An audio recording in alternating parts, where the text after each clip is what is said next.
Bagaimana perang di Ukraina akan memukul perekonomian di rumah Anda? Kita mulai dari harga minyak bumi yang sudah di atas $106, di mana harga ini hampir $50 di atas budget yang dianggarkan oleh APBN Indonesia di harga $63 per barelnya.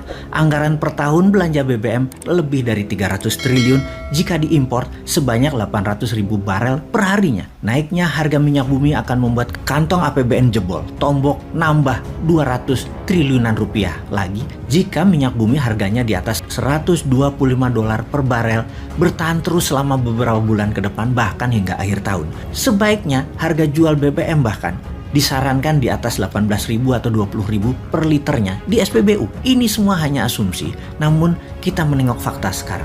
Saat ini perang di Ukraina menginjak hari ke-20. Sementara kita duduk nonton TV di rumah atau melihat informasi di gadget ribuan kilometer jauhnya dari medan perang. Kita mengucapkan dalam hati, untung bukan di Indonesia perangnya. Tapi kali ini saya membawa berita buruk kepada sahabat semua. Kita semua tahu ada dua sisi cerita. Yang satu memiliki pendapat global atau global naratif, yaitu pihak Barat dan NATO yang mengatakan Rusia adalah penjahat. Di sisi Rusia mengatakan agresi NATO ke Eropa Timur mencaplok-caplok wilayah dengan mengikat dalam kesepakatan militer oleh NATO di negara bumpernya Rusia ex-Soviet adalah kejahatan atau penjahat sesungguhnya karena akan menarget Rusia nantinya. Terlepas dari perang militer di Ukraina, ternyata perang ini akan melukai kita semua. Anda punya mobil dan motor di rumah, Anda pasti perlu BBM kan? Semakin lama perang, mengendarai kendaraan Anda tersebut, biayanya akan semakin mahal. Kenapa? Kita tahu 12% minyak dunia adalah produksi Rusia. Rusia merupakan negara ketiga terbesar di dunia di dalam produksi minyak dan negara nomor 3 terbesar di dunia di dalam eksportir minyak. Sejumlah 5 juta barel per harinya. Apa yang terjadi kalau minyak Rusia di stop produksinya untuk diekspor? Maka kebutuhan dunia yang meningkat alias demand meningkat karena suplainya turun,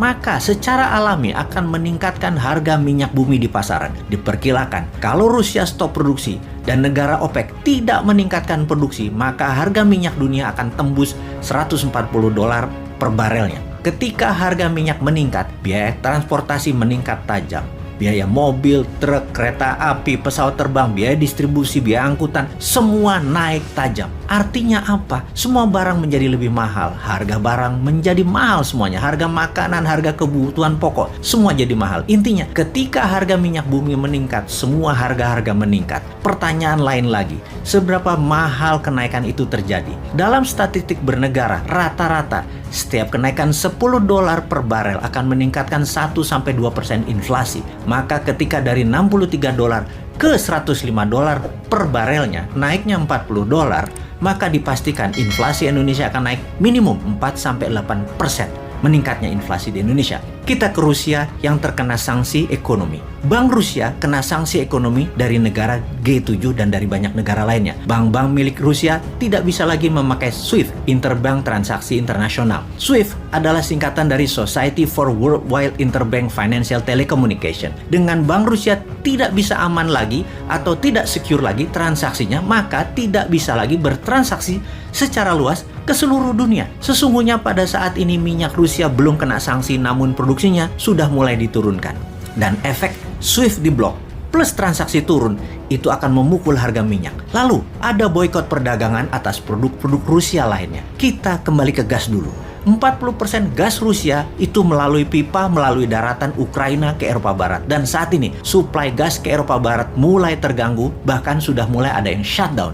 Ini menimbulkan keresahan masyarakat Eropa Barat. Lalu kita perdalam Ukraina. Banyak yang tersadar mengetahui bahwa Ukraina mempunyai cadangan minyak dan gas nomor 2 terbesar di Eropa yang saat ini pastinya terganggu produksinya walaupun ini masih cadangan. Sehubungan dengan berkurangnya produksi minyak dunia, maka semua negara besar mulai menggunakan SPR-nya atau strategi petroleum supply-nya. Cadangan minyaknya dikeluarkan, terutama Amerika. Dengan strategi ini diharapkan bisa menahan laju naiknya harga minyak namun membahayakan cadangan minyak dalam negeri Amerika.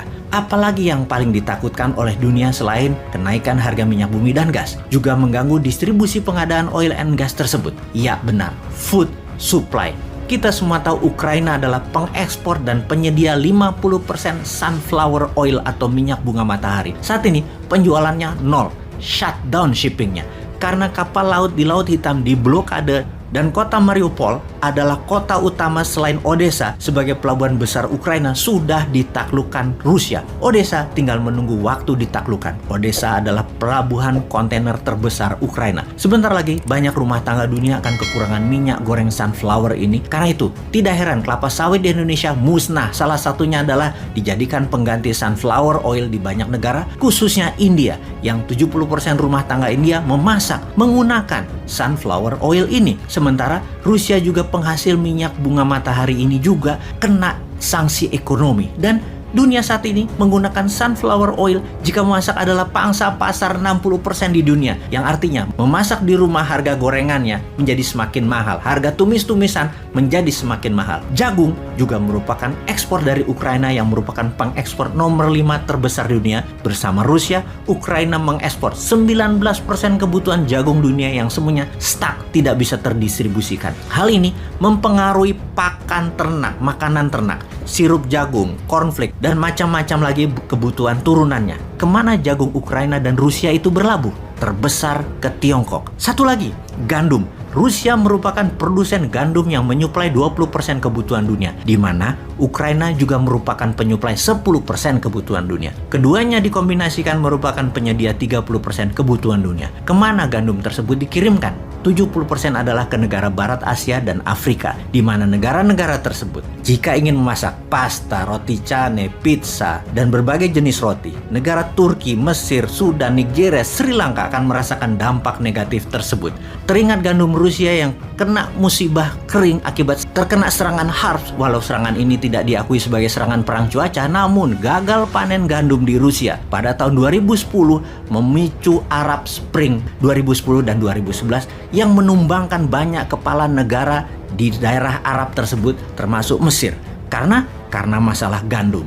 Gandum adalah masalah serius. Itulah sebabnya dalam dunia terkoneksi dan saling ketergantungan yang terdistrap akibat perang di Ukraina telah banyak mengganggu suplai energi, emas, pupuk, batu bara, precious metal seperti titanium yang merupakan 10% kebutuhan dunia aviasi, yang semua itu mengakibatkan terjadinya perang kebutuhan barang jadi maju di garis depan.